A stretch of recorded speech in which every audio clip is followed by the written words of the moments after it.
kami lagi berhutan di Kemburu, Papua, yang bernama di Salahuang. Iya kan? Ya. Kami akan bernginap di sini selama 1 malam dan besok kami pulang lagi. Dan kami akan memenuhi keinginan si Memeng yang akan menaiki gunung itu. Kata gunung je. Hai guys. Oi.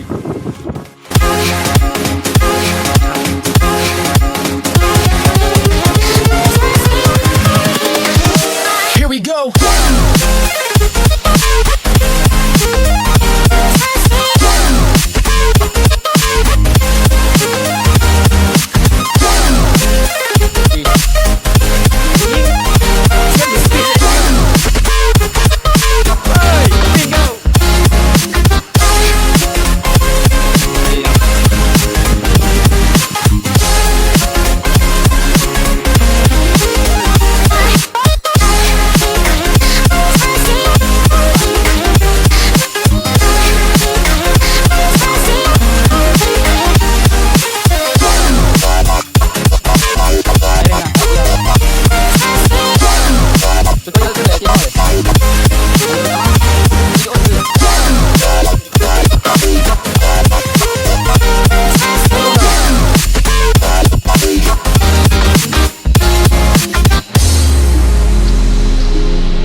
Invincible.